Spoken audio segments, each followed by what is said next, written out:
Hello বন্ধুরা, বিভিন্ন চাকরির পরীক্ষায় এরকম অঙ্ক দেখা যায়। বিশেষ করে ডাব্লিউবিপি, কেপি, এসএসসি পরীক্ষায় এই ধরনের প্রশ্ন প্রায় আসে। তো দেখো অঙ্কে কী বলেছে, রমেশের কিছু গরু ও কিছু মুরগি আছে, তাদের মাথার সংখ্যা 48 এবং পায়ের সংখ্যা 140 হলে মুরগির সংখ্যা কত?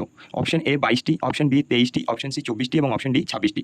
তো চলো এই অঙ্কটির সমাধান করে এর সঠিক উত্তরটি জেনে নিই। তো এই অঙ্কটির সমাধান আমরা কীভাবে করবো? অ্যালিগেশন পদ্ধতির দ্বারা যদি আমরা এই অঙ্কটি সমাধান করি তাহলে খুব সহজেই হয়ে যাবে। তাহলে দেখো আমরা অ্যালিগেশন পদ্ধতি লাগাবো এখানে, গরু আর মুরগি। এবার দেখো এখানে বলেছে 48টি মাথার সংখ্যা 48 বলেছে। 48টি যদি মাথা থাকে তার মানে 48টি প্রাণী ছিল টোটাল। তাহলে আর পায়ের সংখ্যা কত বলেছে? 140, মানে টোটাল প্রাণীর পায়ের সংখ্যা বলেছে 140। তাই আমরা এখানে লিখে নিলাম 140। এবার গরুর কটি পা থাকে? গরুর 4টি পা থাকে। আর মুরগির কটি পা থাকে? 2টি পা থাকে। ঠিক আছে, এবার আমরা ধরে নেবো এই যে 40টি মাথা রয়েছে, ঠিক আছে, এই 40টি মাথা আমরা ধরে নেবো টোটালটাই গরু ছিল, অর্থাৎ মুরগি ছিল না, গরুই ছিল 48টা। যেহেতু এখানে গণিত দিয়ে আমরা 48 লিখে নেবো।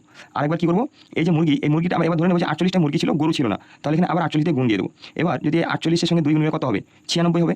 আর যদি 48-এর সঙ্গে 4 গুণ করি তাহলে কত হবে? 192 হবে। গুণগুলো তুমি একটু করে দেখে নিও। ঠিক আছে, এবার অ্যালিগেশন নিয়ম, এটা থেকে এটা মাইনাস করতে হবে আর এটা থেকে এটা মাইনাস, অর্থাৎ 140 থেকে 96 মাইনাস করতে হবে, আর 192 থেকে 140, মানে বড় থেকে ছোটো মাইনাস করতে হবে। তাহলে দেখো 140 থেকে যদি আমরা 96 বিয়োগ করি তাহলে কত হবে? 44 হবে। আর 192 থেকে যদি আমরা 140 বিয়োগ করি তাহলে কত হবে? 52 হবে। এবার এটা কী করবো, আমরা কাটাকাটি করে নেবো। দেখো এটা 4 দিয়ে কাটা যাবে, 4 11 44, 4 13 52। এবার দেখো এটা হচ্ছে গরুর সংখ্যা, এটা হচ্ছে মুরগির সংখ্যা, এই দুটোকে যদি আমরা যোগ করি তাহলে কত হচ্ছে? 24 ইউনিট হচ্ছে। এই 24 ইউনিট মান কত দিয়েছে? 48, মানে 48টি মাথা যেহেতু বলেছে, আর মানে 48টি প্রাণী রয়েছে, তাহলে 48 পেয়ে গেলাম আমরা 24 ইউনিটের মান। তাহলে 24 ইউনিটের মান যদি 48 হয়, আমাদের বার করতে কী বলেছে? মুরগির সংখ্যা কত? তাহলে আমরা মুরগির ইউনিট ডিজিট কত পেলাম? 13। তাহলে 13 মান বার করবো। তাহলে 13 ইউনিটের মান কত হবে? এটা বার করার জন্য কী করবো? 48 বা এই 24টা কত নিচে বসবে, আর এই 13 যেটা বার করছি এটা গুণ হয়ে বসে যাবে ওপরে। এবার দেখো 24 2 48, আর এই 13 আর 2 গুণ করলে কত হবে? 26। তাহলে আমাদের উত্তর বেরিয়ে গেলে কি? Option D 26।